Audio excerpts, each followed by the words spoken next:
And we are live. So here we are. Me, the American Werewolf, King Will I Am, one of the 8 Lords of Asbury Park,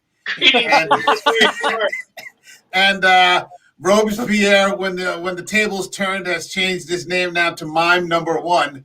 Let's go, people. Mime is money. Mime is money. That's correct. That's the last place that anybody would think to look for him here on this podcast, instead of over there in France somewhere, sharpening his fucking guillotine or some shit like that. So nice to have you. Nice to have you all on board. Bonsoir, there to the mime. Buongiorno. Yeah, this sounds like New Jersey French. Like French people from New Jersey. Yeah. Or something. The ones who go to Brigantine, I'm from Montreal. So, here's the thing. We on Sunday we passed up on. Well, we didn't pass up. We hit the 6-month mark for this podcast, an American Werewolf in New Jersey. I couldn't be happier or more proud of what we've done so far, and you guys have been an integral part of that. So I can't thank you enough for taking the time that you have just to hang out with me here and bullshit about movies and just bullshit.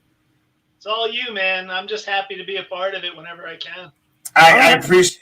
I'm happy you didn't bounce me after the second show. No. There's never once been a problem with anybody. Unfortunately, Ryan is out in some air-conditioned cabin somewhere, or he would be here. And Rod has a buddy coming in from LA, so he's playing the host, that kind of thing that's going on with Rod. But I couldn't be happier about the way that we're approaching things with this show. That we seem to have, although we differ in some ways, we seem to have a generally unified kind of thing, which is good for the most part. But yeah, couldn't be happier about what's happening. And I'm really amped about what may be coming in the next 6 months.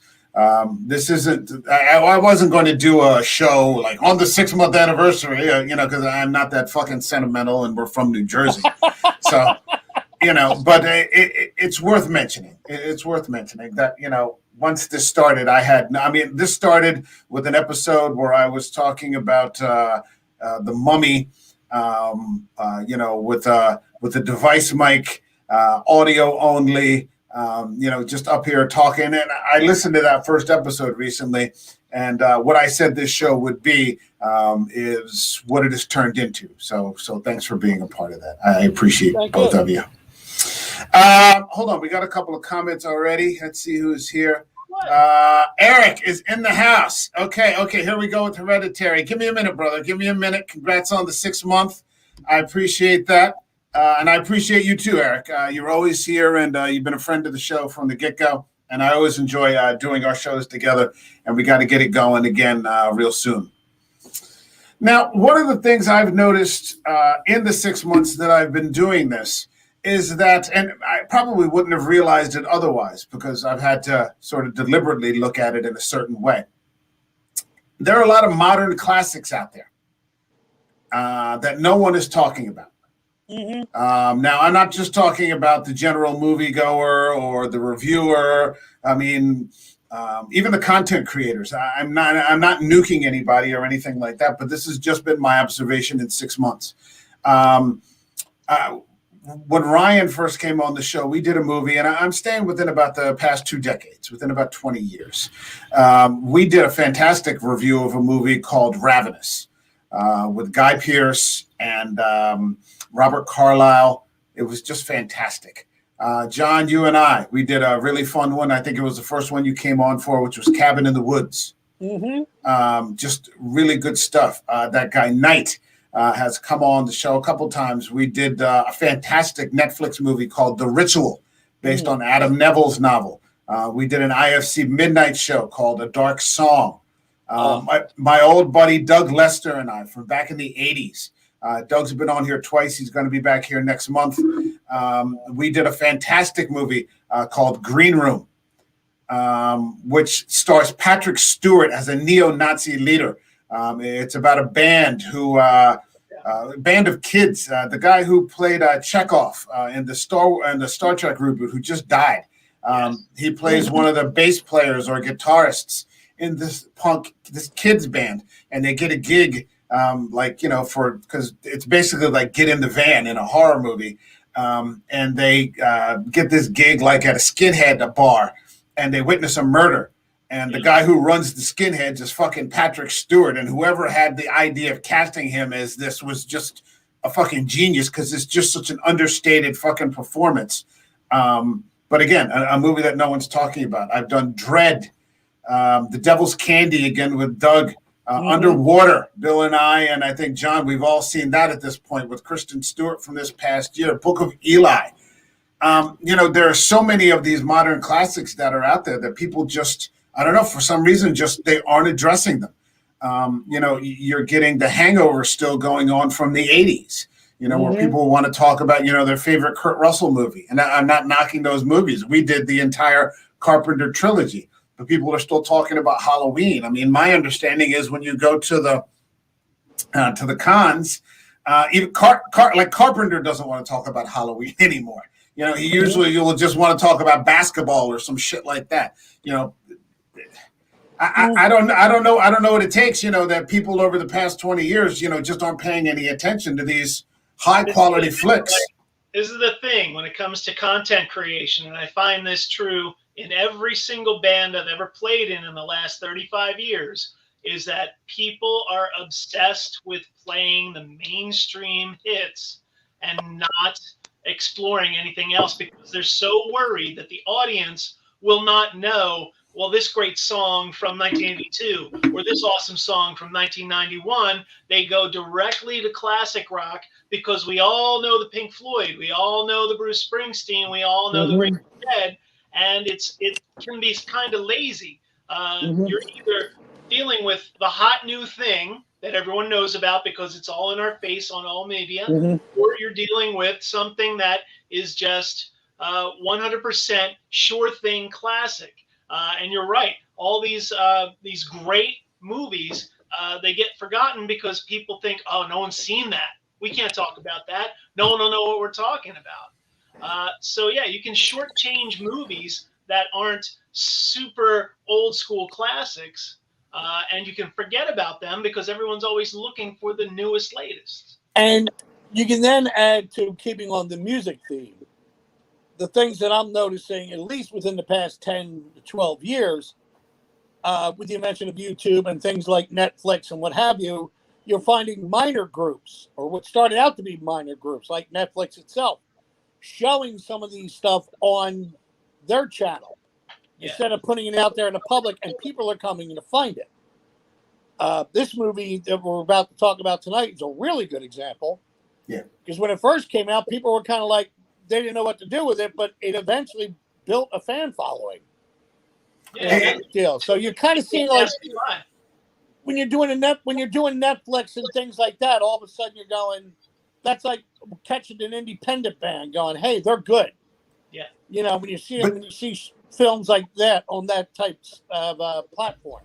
You have to look for it now. You have to look for it nowadays because they're not pushing it in the big theaters. You're getting the Marvel flicks and the whatever else, and the Rock, and these sorts of things. And I enjoy watching the Rock. I enjoy watching Marvel flicks. Don't misunderstand me. It's just that these have been completely, seemingly, ignored. And we're talking about part 427 of something, or the new reboot of The Exorcist. God knows why we need one of those. Well, Pete Townsend said long ago, is if you try to put something across to an audience that has quality, it's going to fail. But if you do something big in front of 1,000 geezers, they all just sort of get excited.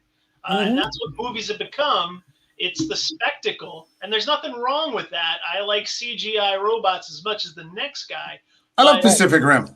More often than not, though, I'm finding it hard to find good adult movies with great performances by fantastic actors doing a well plotted and well thought out script. And it's harder and harder to find those. I don't know if it's because we're too, into the Marvel universe and everything's got to be geared towards the 12-year-old, mind. But when you find a good movie like that, you grasp onto it and hang on to it, and those are going to become the modern classics. I'm going to bring up one, The Witch. Oh, yeah. Robert Eggers. Yes. Yeah, absolutely. Wow. Yeah, we got to get to that. Listen, let's get into Hereditary, though. All right, we ready to go? You got it. Yeah, let's do it. Let's rock and roll.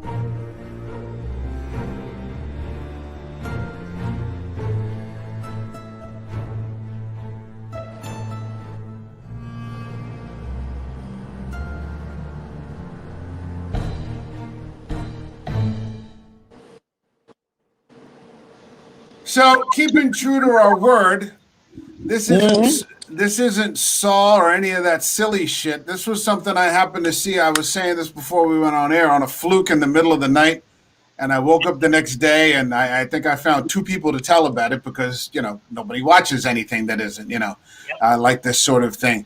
At the time, I thought that it was original. I thought that it was an original idea. But then I said, well, if you put my hand behind my back and started twisting it, I would say that it had hints of The Omen. Oh, sure. But I would also say that these performances by the child actors, the children actors, were far better than what we saw in The Omen. And I talked about this when I covered The Omen. A 6-year-old just can't act. Right. That's not going to happen. I was going to say that it has. I would say also, if you cranked it up a little higher, maybe it has hints of The Exorcist. But I would say that, and John, maybe you would know about this more. I don't want to get into it too much. Acting styles have sort of changed and expanded over the course of 50 years between 1973 and 2018. And Colette's performance is much more broad than what we would have got, than what we got out of Ellen Burstyn. Even no disrespect to Ellen Burstyn, right? But Toni Collette's is next level even by today's standards. Right. It is, and I remember seeing the scene, and I'm jumping a little bit, where she's pleading with Gabriel Byrne to throw the book in the fire. And I said to myself, just watching it this past time, which is maybe the third time I've watched it, I don't want to watch it very often. I never want to get tired of this necessarily. So it'll be one of those movies I watch once every 2 years. But right. I said to myself, this is probably the best performance of her career, and it will go largely unnoticed. Yeah, absolutely. No one will pay any attention to this. When the Oscar nominations came out, that I'm sorry, who was Eric is here. Yeah, Eric.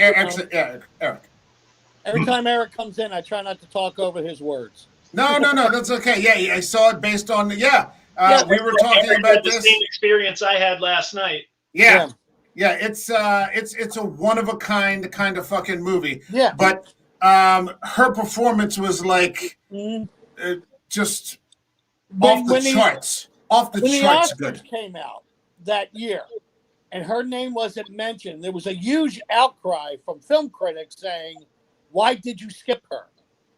Too busy nominating Meryl Streep for the 18th time, I'm sure. It's genre, man.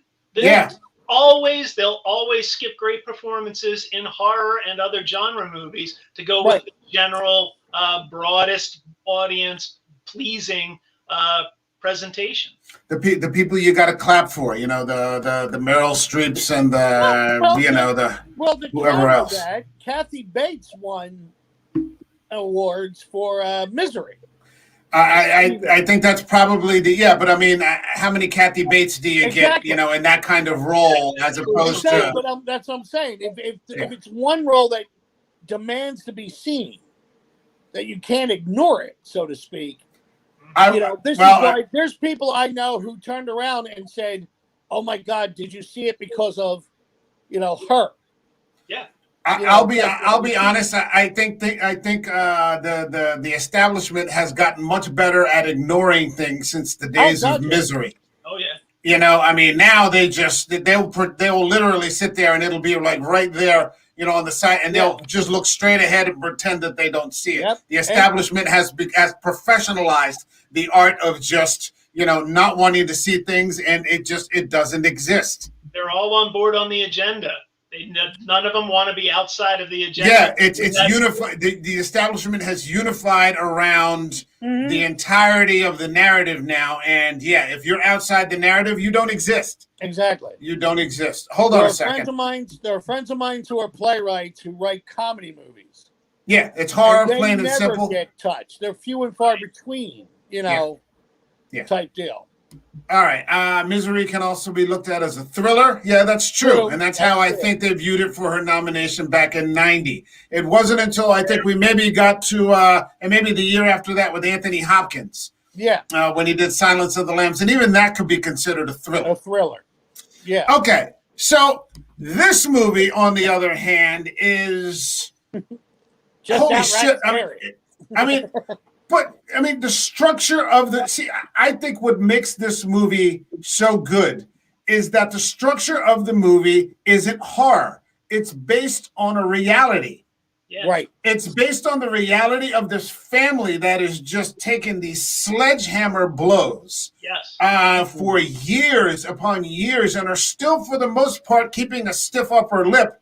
Mm-hmm. But then finally, these deaths between the mother and then the daughter, the long history of mental illness that goes on in mom's side of the family, which we as a viewer understand is not mental illness. Mm-hmm. That's where the horror sort of, is interwoven within the reality of it.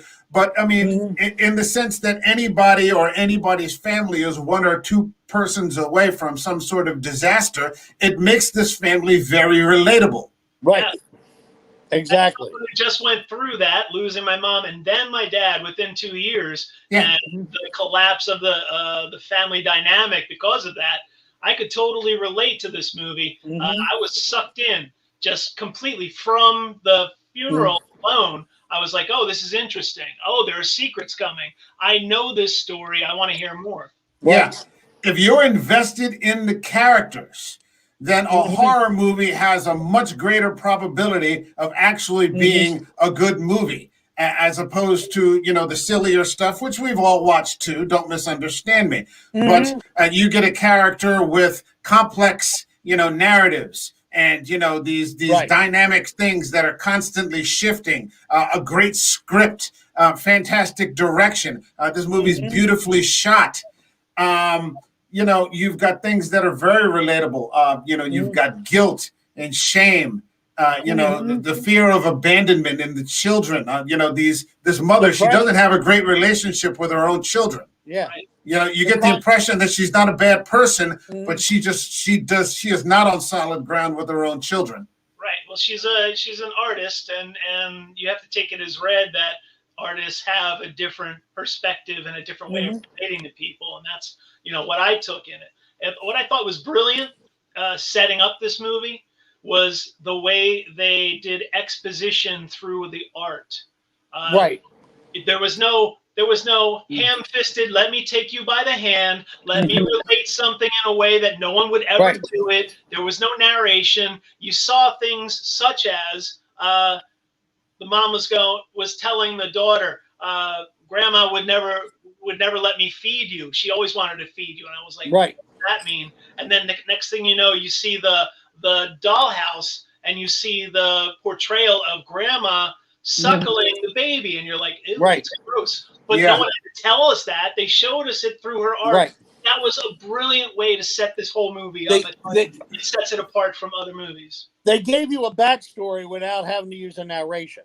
Yes. And the That's way about very that really, really works, because it's not like they were showing it through pictures. It was through her creation, Right. you know. That's So it was that's like also from her interpretation of it that Right. makes you feel as an audience member. that Right. that's And they're that's off kilter because she could be an Mhm. not reliable narrator in that way, that her art could maybe not be reliable as straight exposition, so that adds Right. another layer to it. and that is so rarely done. That Exactly. is so rarely done. I mean, that's like the English teacher's like impossible dream, to get people that you're telling to write to show you, and not tell you. Right. Show me. It takes longer. Yes, I understand that it takes longer. I don't care. This is what's Yeah. going to make for a better essay. Please don't make me read 30 copies of, you telling me this. Yeah. And we all have experience in education. So I know Yes. that we can all relate to that. And you just want to stab yourself in the eyeball, after like the sixth, essay. Jesus Christ, I thought you guys liked me. I thought we got along, Exactly. But Exactly. this is a master's level accomplishment Yes. in screenwriting for a first time feature film director and screenwriter. Ari Aster had some experience in short films, but this was his first chance, and you can tell that he just gives a shit. Yes. Mm-hmm. You know, He's trying. He's not. He hasn't been sucked into careering yet, or feeding an audience, from a silver spoon. He's really putting himself out there as an auteur. And I mean, it's like Guillermo del Toro. He's almost like a fanboy of his own stuff. Mm-hmm. Like no matter what, this is my baby, and I'm going to, this is my child. I'm gonna do this right. There was a thing that I caught on YouTube, and it was about him, the director. And it was like a little 20-minute documentary approaching this movie. Mm. And Gabriel Byrne and the actress who plays Mom. Toni Collette. Thank you, Toni Collette. The two of them were talking, but Toni Collette started laughing because he said he approached me 2 years before we started filming, and he knew back then what he wanted to do. Yeah. He really knew, because like he was taking stuff out of the script that was showing you like in the light. He was just letting the story tell itself. Yeah. That was the other trick that I felt really worked with this movie, as opposed to a lot of gotcha moments where they were like heads popping out or whatever. Right. He just started lighting up the rooms or a little much, adding, and you started a little bit of darkness or a little diffusion, and then it started coming clear to you as it was going on. And it was right in front of you all the time. Yeah, he just clears the detritus out of the way, and you're just like, oh man. And by the time, like I said, this is the third time I've seen it. So if you get to watch it again, you're going to see something different every time. Yep. You're going to notice things. There are so many Easter eggs. I hate that expression, but I can't think of another way to. I can't think of another way to phrase it. That are in this movie, and by the third time I saw it. I was like, oh God, yeah, they're like from the get-go, they're showing, hey man, what's going on? Thanks for stopping in, brother. Good to have you. And this is the second most scariest movie I've ever seen. What the hell was the first? Jesus. Exorcist, or you're weird. You saw something. You saw a film of my birth. That's Ace Ventura or something. Man, I'm going to tell you, this movie would have succeeded even if they didn't get into the witchy shit. And if they didn't get into the gore, I was still on board and ready to follow it to the end, to the logical conclusion. Because he said, Ari Aster said that he borrowed. Now, I told you if you put my hand behind my back and twisted it, what I would give you. But his influences were Carrie, which I could see that's just about doomed families. He said he wanted to make this a family tragedy. Right. And so he said the other one was The Thief, The Cook, The Wife, and His Lover, which I've never seen before. But he said from the 80s. He said whenever he gets to work with someone, he shows them those movies, or they sit down together and watch those movies to get an idea of the vibe that he wants to constantly like work on, at least up until this point. Now, we were just talking about the third screening and me seeing it, but here we are in the in the funeral, in the very opening scene, and there's just this creepy guy, and I didn't see it the first time. There's just, and they keep, he's showing you like within the first 2 minutes that something is off here, but unless you know to look for it, it's staring you right in the face. There's this. I was glad to see him. I was glad to see him called back at the end. Yeah. There were several of them that I felt were called back at the end too. Oh, hold on. Only film that scared me worse was Lights Out. Oh, Jesus, Lights Out. I remember that movie. Oh, gee, I have a Lights Out story, but I can't. This is a family program, so I can't really tell it. But I got a Lights Out story. Yeah, that was a good movie. What's on this show? And it's not that kind of I don't yell at the TV often, but when she's crawling across the ceiling like a spider, I yelled, "Holy shit!" As loud as I could. Yep. That part got me. Yeah. All right. Now, so what we're looking at here, really, you're looking at the literalization of a curse. Mm-hmm. This family is cursed, and they're unaware of it. And what you realize maybe you realize it in the first screening, because both of you are first-time screeners of this film, is that there's grooming going on. Grooming is usually what we talk about in reference to pedophilia, but here we're talking about some sort of occult kind of grooming, with this entire family. And there's this line that occurs when Peter is in one of the English classes in the very beginning. And this girl talks about the characters. I think it was Hercules. And she says she's talking about him being a pawn in this horrible, hopeless machine, which is just the perfect way to describe just this entire movie. These people are being groomed by Satanists. Of the worst possible kind. This is like some of the most evil shit I've ever seen, like undertaken in a movie. And themes that were in Conjuring 3. Sorry for the spoiler. The same kind of stuff going on. Before you move on, you must have loved that an English teacher was another way of doing exposition, or at least scene setting, without doing it. That I was keying in on that. Like, this guy's telling me everything I need to know about what's going to happen next. I love it. Yeah. I mean, every once in a while now, when I see a classroom scene in a new movie, I try to pay extra attention. I think that I'm going to get something out of it. When I see a book in a movie, or I see like one of the characters or one of the main characters is reading a book, I try to, whatever. I'm thinking back to that shitty X-Men movie or something, though. But Ian McKellen is reading The Man Who Would Be King. Right. These sorts of things. So you can get some sort of insight, into what's coming around the corner. Well, even in the shrink's room, when Toni Collette was talking about her family, her brother committed suicide, and they said, my mother was trying to put voices of people in me. Yeah, she said that. Go ahead. I'm sorry. No, I mean, when you started seeing what's going on, you were realizing, holy shit, this is what the brother was talking about. Right. Type deal. It was all right, spoilers alert, without talking about possession, as it were. That's how he could explain it, or be able to explain it, what was happening to him. And that was kind of what was happening with everyone else, especially the son.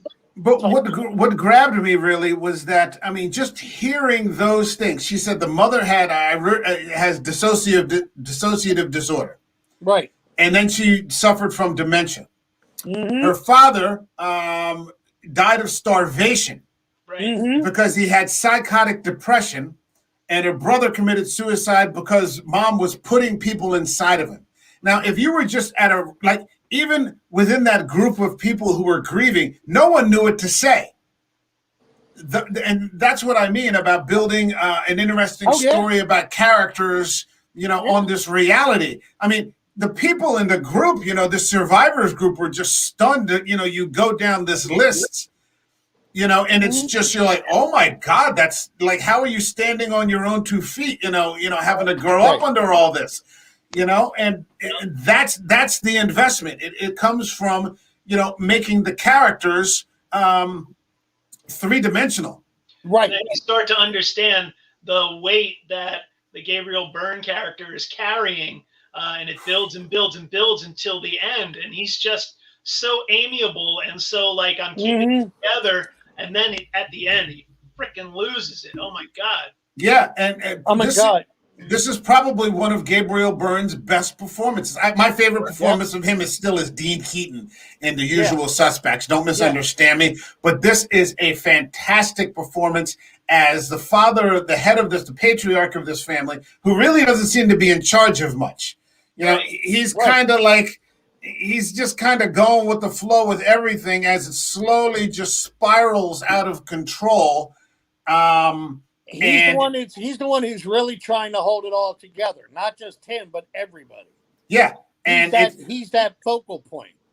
And at the end, he still thinks that it's mental illness. I don't think he ever really buys into the spiritualism. He's just sort of putting up with, now my wife's mentally ill as well as her mom. Well, my understanding, although it wasn't necessarily revealed in the movie, was that he was her psychiatrist. Right. And then after their professional relationship ended, they continued to see each other, and she ends up marrying her psychiatrist. Right. Which is not crazy. Yeah, that's a little out there to begin with. You've got, what was her name? Millie Shapiro. Oh, yeah. As Charlie, who is just, it's a fantastic performance as this reclusive sort of daughter who believes that, her mother really wanted a boy. Grandmother doesn't really have any relationship with anybody. Again, is, in a metaphor for larger things, takes the discards of, different objects. She's an artist of sorts and puts them back together for her own purposes. Very graphic scene where she's cutting off the head of a dead bird that flies into the window. There are so many things that are just letting you know what's happening in this movie without actually, like you said, hitting you across the forehead with it. And then, of course, a nice turn of phrase considering what happens. She dies. To me, the scariest scene for her, besides the notebook she kept carrying around, is when the bird hit the window and everybody jumped and she didn't. Yeah. I mean, that's the thing that got, because that's how closed off she is from everybody. Yeah. And I love it. That actually made me jump more than anything else.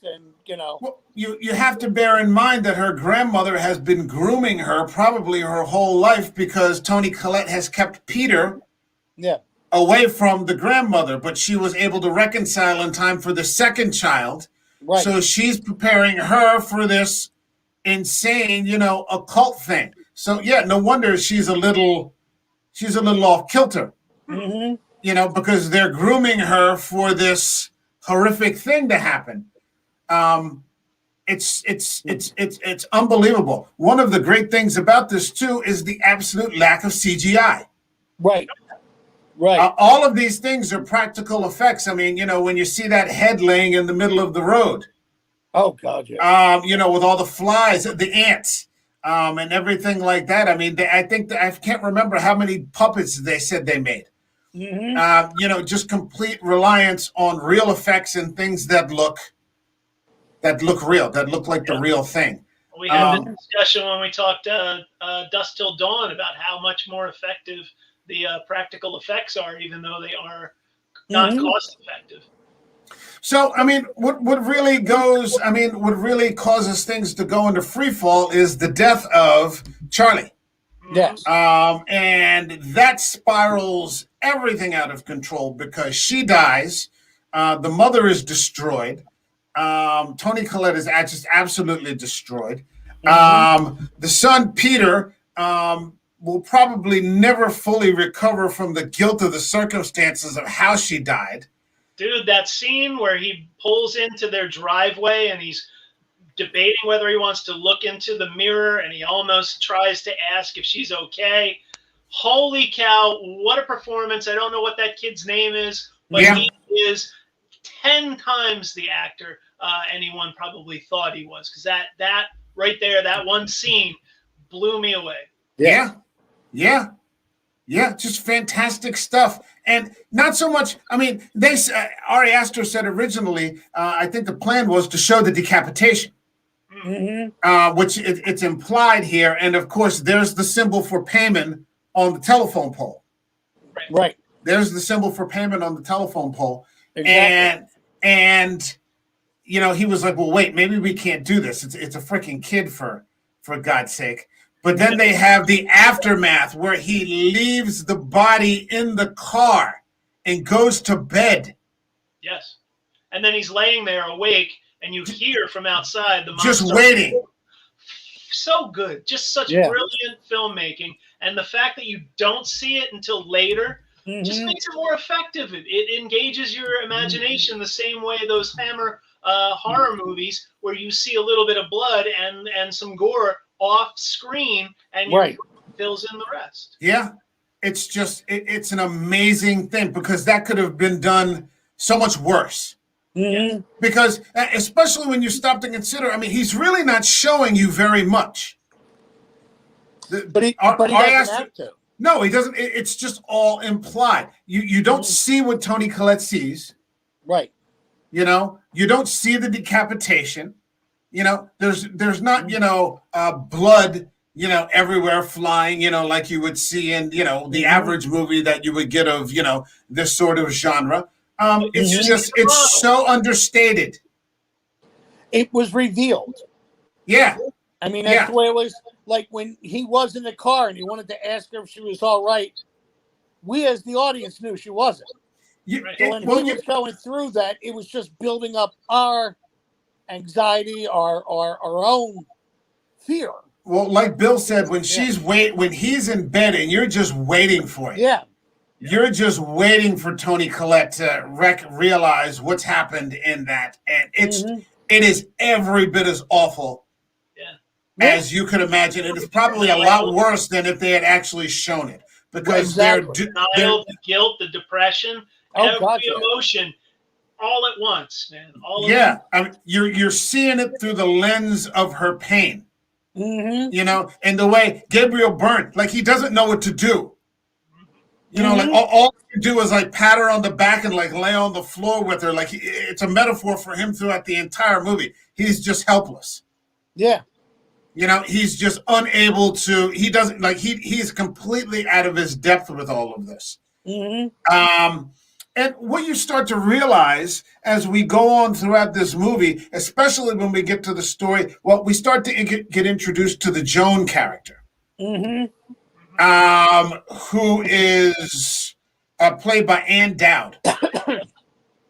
And she is just one of the creepiest, scariest sort of people that I'm thinking a little bit of Lords of Salem, where you get those ladies that are kind of the friends, but you know right away that something's off. Yeah. But it's much more subtle with her, because like, she tries to like kill you with kindness. Right. She's got this excessive sort of, hovering thing going on, but of course in the end she's very Machiavellian. It's complete, I'll just do whatever I have to do, to bring all these things to pass. She did a great turn in the HBO show Leftovers, which I highly recommend. She never doesn't play creepy. She's great at it. And Dowd. Okay, I'll have to take a look at that.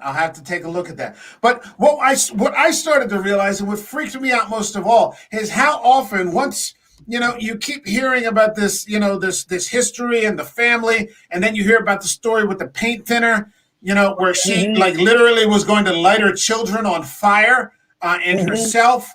And you realize all along, at least in my opinion, she has realized that something is horribly wrong.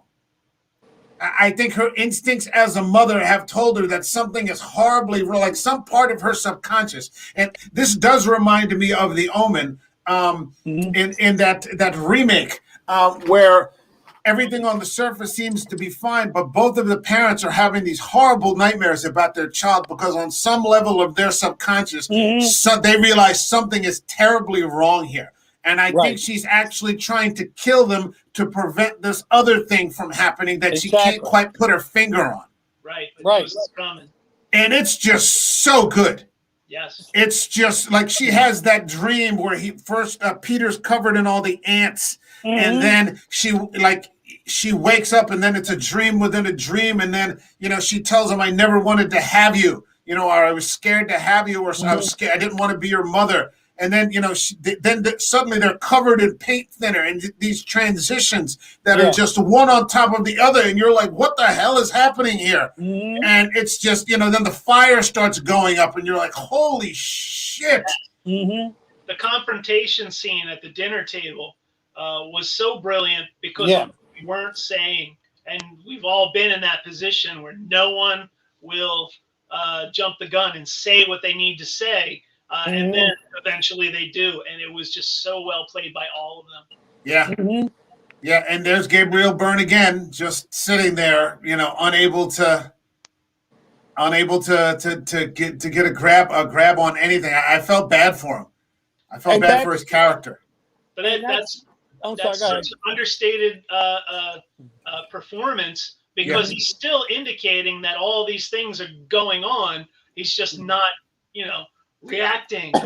He's like frozen. His fight, flight, or freeze limbic system is going off. Yeah. I tell acting students the hardest thing to do is to be on stage or on film and do nothing and be interesting. Yes. And that's to me like Gabriel Byrne. Like when you said Lip, I felt for him. He really was. I mean, he was just trying to hold on to everything, and you couldn't, even when he wasn't doing anything, you could feel the pain that he had. He was showing it with something or a mannerism or something, and that's what made you actually feel for all of them. Like when you talk about Tony Collette, I didn't want to have you. Yes, it's cruel for a mother to say it to the son, but when you know what eventually happens, I didn't want to have you because I wanted to save you. Yeah. Type deal. There's a lot of that underscoring. And, double, I don't want to say double entendre, but and other meanings to what is being said. Yeah. And John, go with it. John, sir? You did say double entendre, though. I know. I don't want to say it. Exactly. Thank you for pointing that out. I thought I could talk over it fast enough. No, Toni Collette's scream when she gets into the car and sees Charlie is haunting. Yeah, it's awful. Yeah. It's awful. And every time you hear Charlie clicking her tongue. Oh, yeah. Yeah, and you hear it in the room or in the car, and she's been dead for a while now, like what the hell is going on here? Then the Joan character, then we start the rituals. Right. Because once everything's in free fall, Annie is willing to do almost anything. Right. To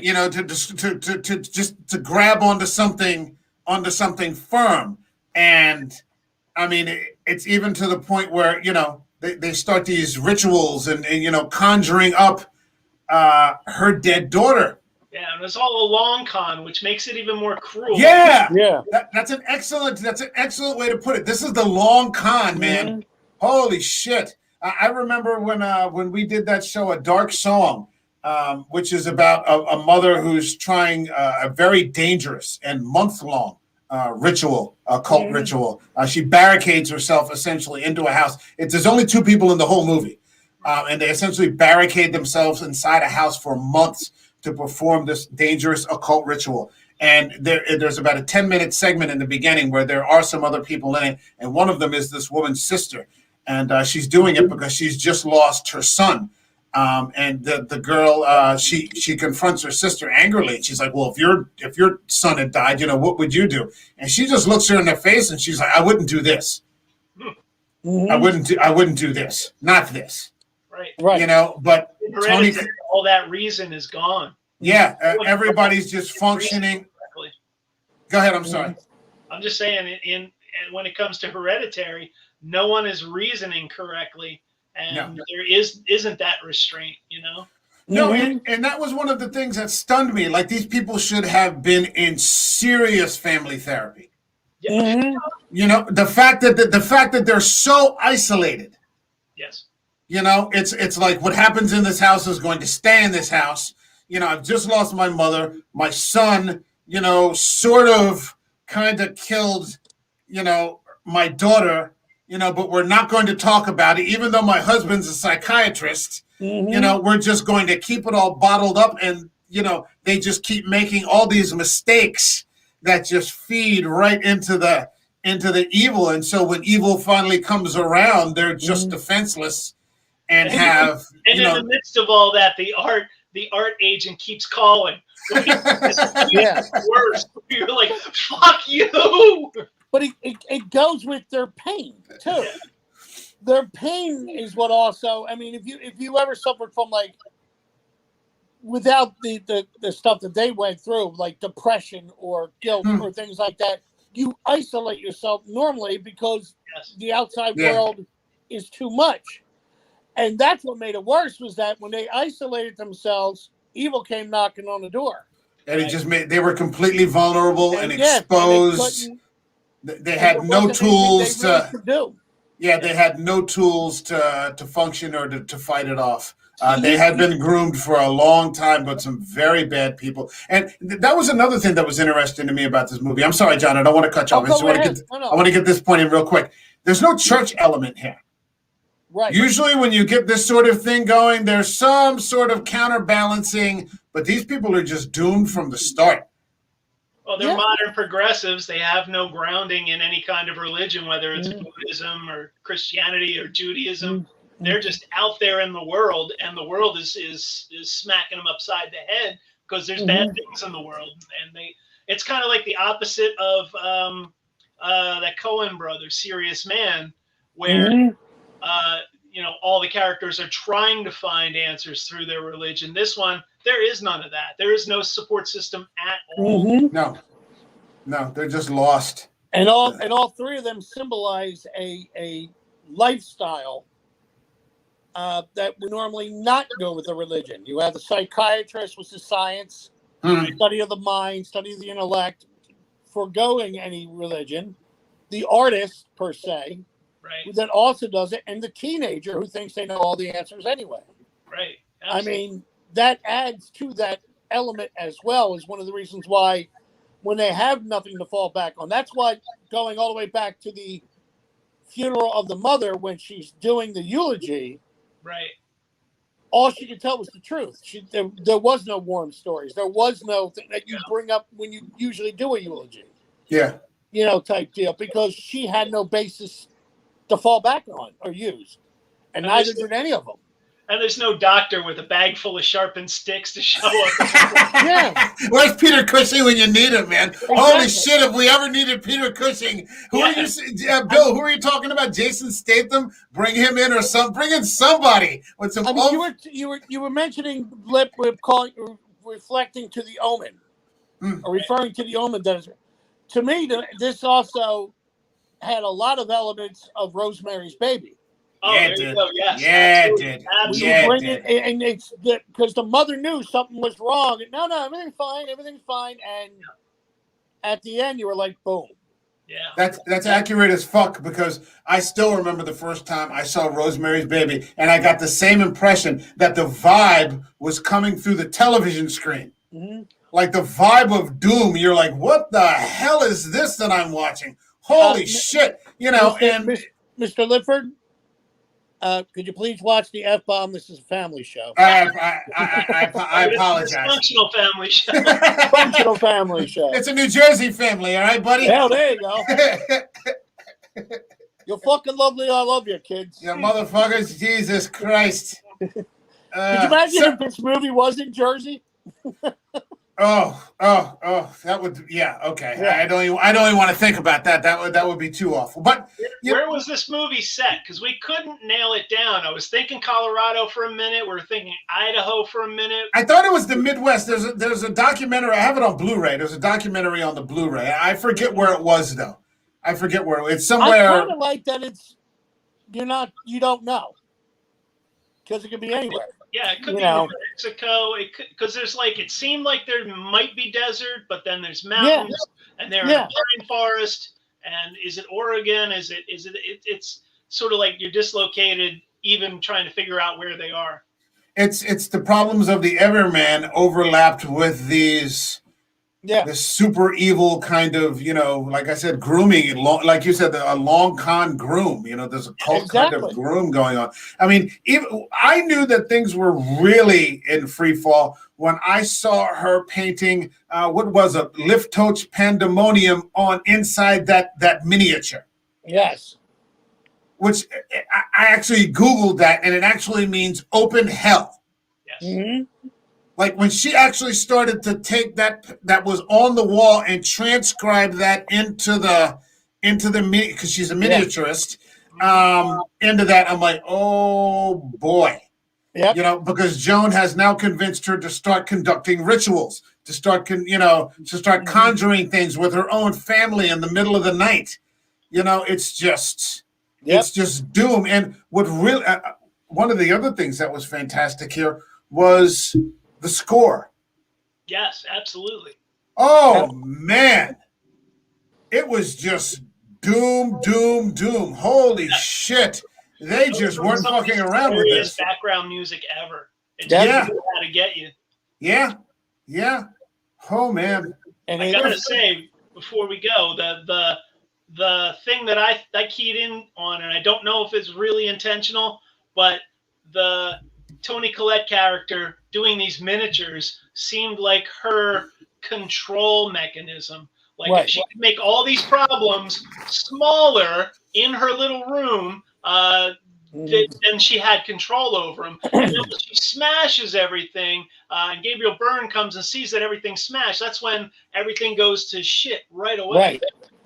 I didn't pick that up. My impression was that it was just sort of a larger message about that there was a design at work here. There was a larger design at work, and that this was being manipulated and maneuvered. There was a scene where the kid Peter is doing bong hits out the window, and he's blowing the smoke out. But then you see smoke from someone you can't see breathing. Right. Like they're being watched this entire time. It was creepy as hell. And that was done on purpose. Yeah. Have you ever noticed when the lowest lord of hell or knight of hell would be around? It was a white light. There was a little, if you watch it, there's a little sparkly white light that goes over things and everything else. Yeah. I saw the documentary. The director put that in on purpose to represent that spirit. Nice. That's all it was, and it was a subtle thing. Yeah. But when you realize it, it's circling whatever, and then that's what happens. Yeah.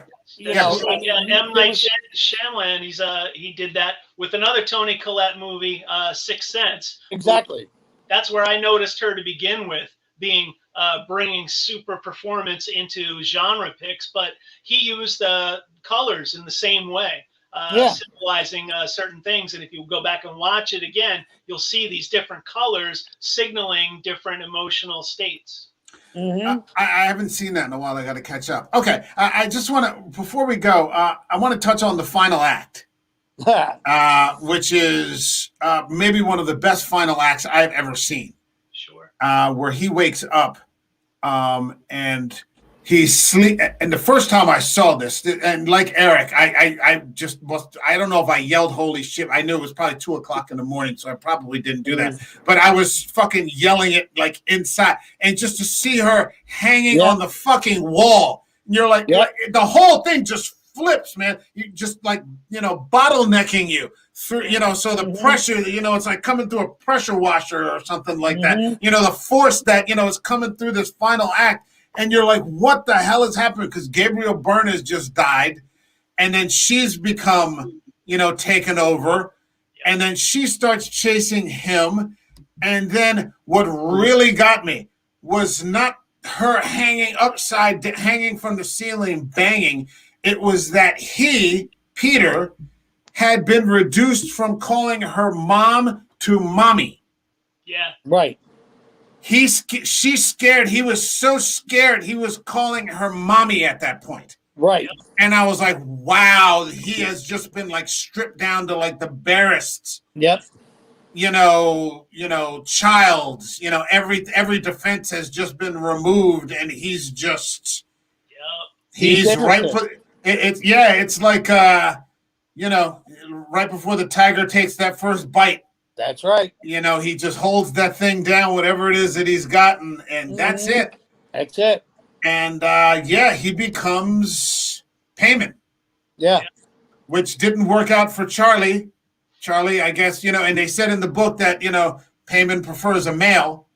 So I guess Grandma's attempt to, groom Charlie for that didn't pan out. So, again,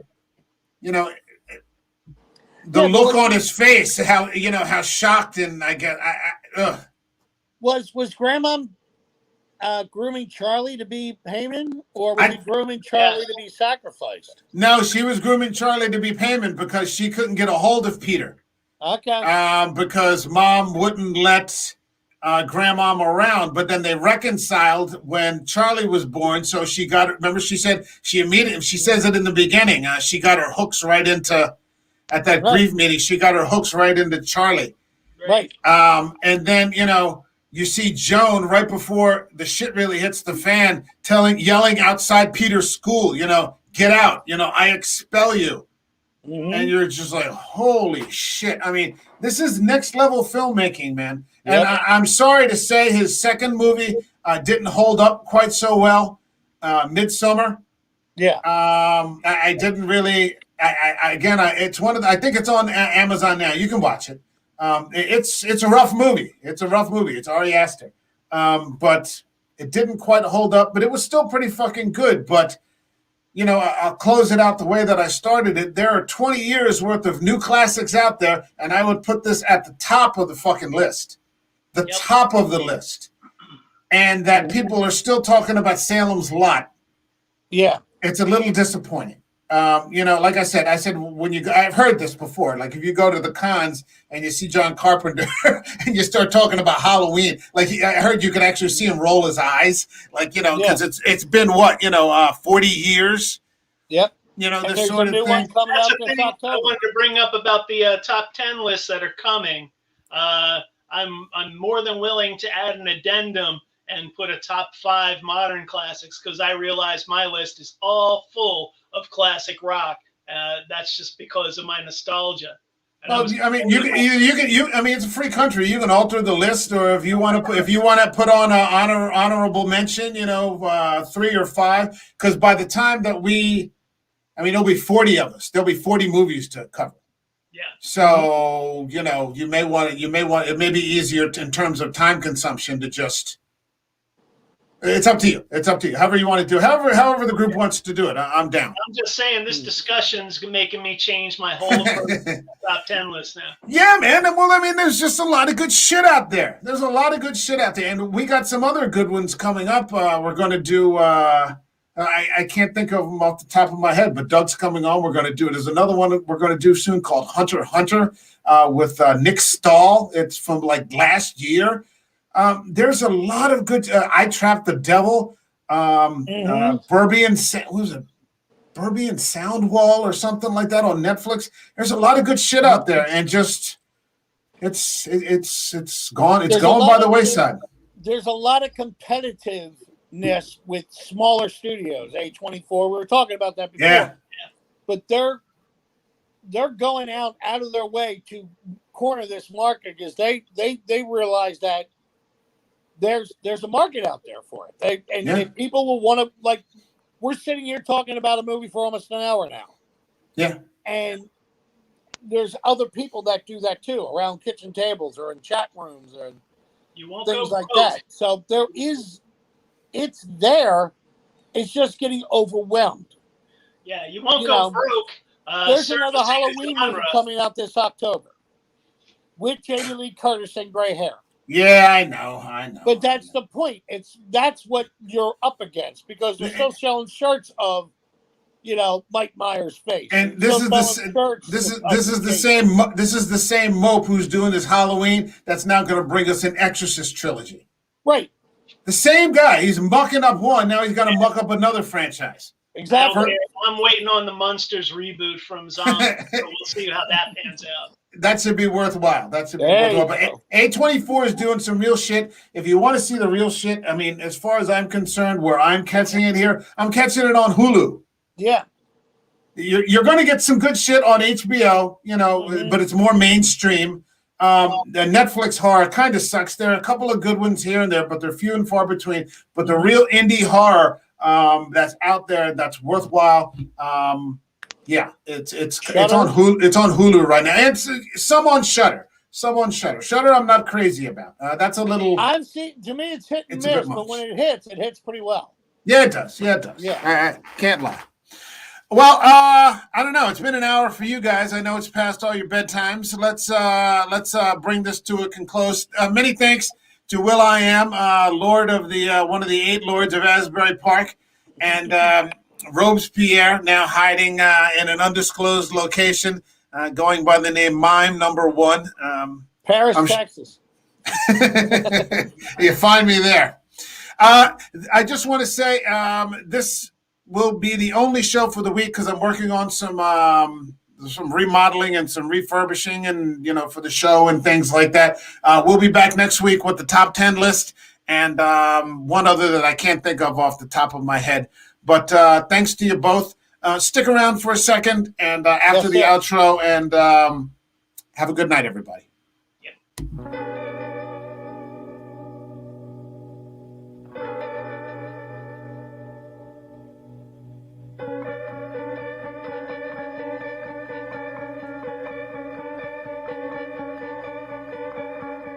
You taste what you want from me. You taste all of the gristle from the bones I need to stand up to you, to live up to fools. It's too troubling.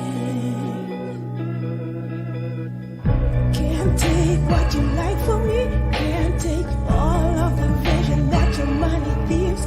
Don't be careless now. Just a pretty babe and good covering. You can't hide, no, you can't hide the way you feel. You just get inside this me.